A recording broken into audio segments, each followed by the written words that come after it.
Hey guys, it's Julian from Beneath the Bunk Studios and beneaththebunk.com. I hope you're doing wonderfully. Today, we are talking about how I compress vocals for any genre. Let's get into it. All right, so what I have in front of me is a Pro Tools session from a band called Dumpweed that I produced. The song is called Saved by the Bell. It is out now. You can check it out at the link in the description. Show them all your love.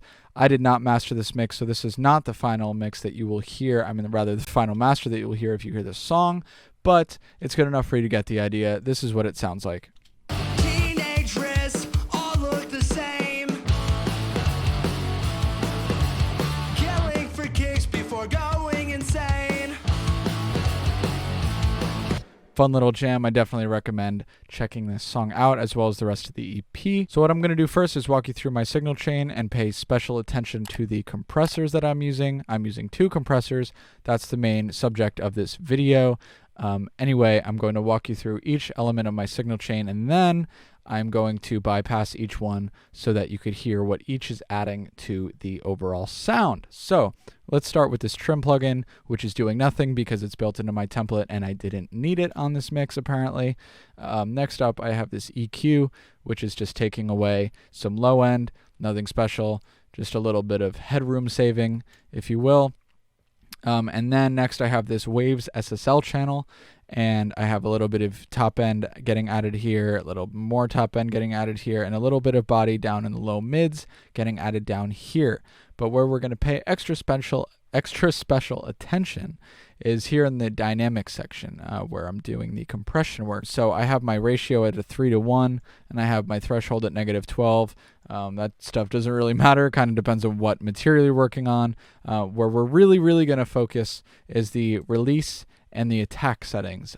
These are the most important parts of this compression system that I like to use. So what I have here is the fast attack setting on here as opposed to the slow attack, which would be if I flip the switch that way, and a really long release, almost as long as it will go. And my mentality with this compressor is to make it so that anytime the vocalist sings, he or she is being compressed fairly aggressively, around -10 to -14 dB of compression. I'm going to play it and you can watch the gain reduction meter move as I do so. So check this out. Teenage risks all look the same. Killing for kicks before going insane. So as you could see, there was never a moment that he was singing where there was no compression. Occasionally it peaked up to -14, but for the most part it was sitting at around -10. Super dependent on whatever vocal you're working on. Please do not take those numbers as hard, fast rules. That's just what I like to do and what usually works for me 9 times out of 10. Now we're moving on to the second compressor.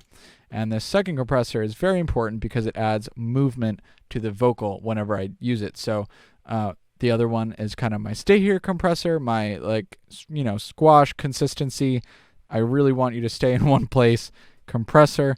And this is my movement compressor, which is perfect for screams, for adding a little bit more movement, for adding a little bit more aggression. It really makes the vocalist sound like he or she is singing harder or screaming harder than he or she really is. But sometimes with lighter songs, with your acoustic songs, you're not really that aggressive alternative songs or maybe rap or whatever, I will not use this compressor. And if I do use this compressor with those genres, I will have it set much less aggressively than I have it set in this song. So let's check out the gain reduction meter while the vocal is just playing so you could see what I'm doing.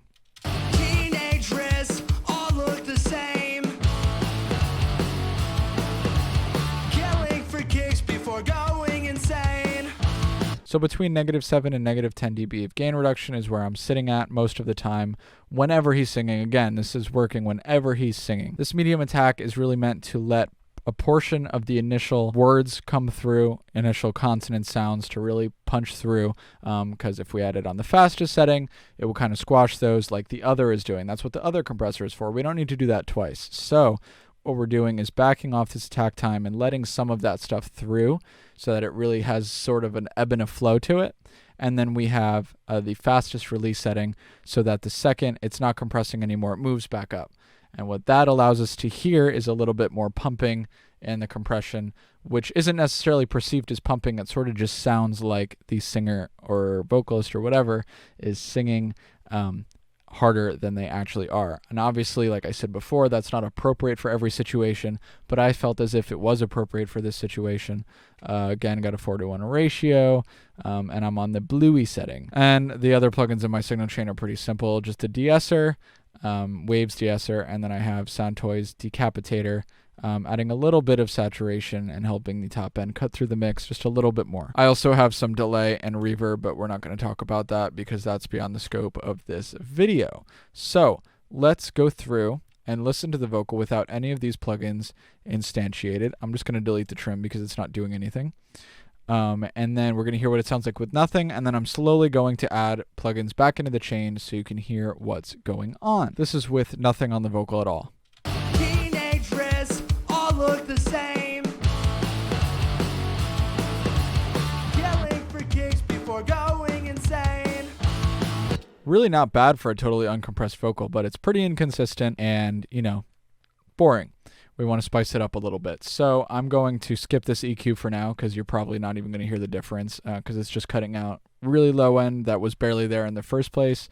But first we're going to start out with this SSL channel, which is the Stay Here compressor. Remember, this is the really long release and the really fast attack to really glue the vocal in place. So let's turn this on and hear what it sounds like. Teenage dress, all look the same. Yelling for kicks before going insane. And of course, there is some EQ coming in from there too. Forgot to mention that. It got brighter, got a little bit more body in it, and it got more consistent. Now we're going to add the CLA-76, which is my movement compressor like I described before. Let's hear without it. Teenage dress, all look the same. Yelling for kicks before going insane. And with it. Teenage dress, all look the same.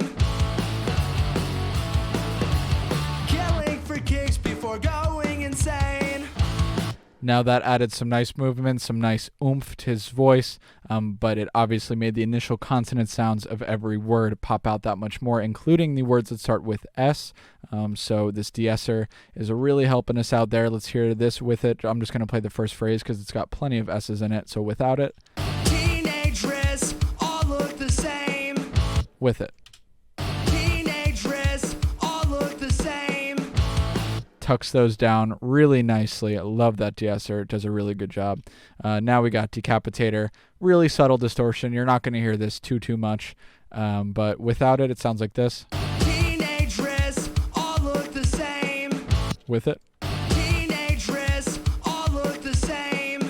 It's a nice little bit of grit. Definitely helps everything cut through, like I said before. Without this EQ, it sounds like this. Teenage dress, all look the same. With it. Teenage dress, all look the same. Like I said, you're really just cutting everything below, I think, around 90 hertz. So you're not hearing a difference, especially not in the context of the mix anyway. That's pretty much it. This is really how I compress all the vocals that I work on, usually regardless of genre. And sometimes I won't use this second compressor if it's making the vocals pop way too much.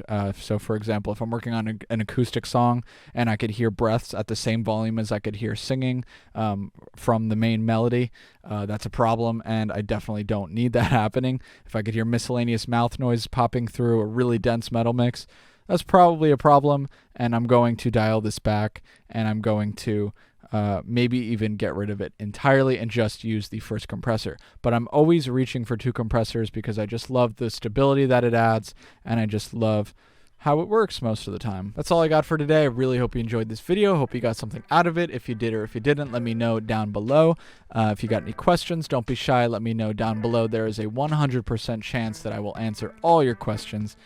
So really don't be shy. Feel free to ask me stuff if you're confused. Also, let me know if you're using this same compression scheme, if you want to call it that. Do you have a better one? Do you think mine sucks? Are you already using this but in a slightly different way? I'd love to hear perspectives from other producers, so feel free to throw those my way, and I will talk to you next time.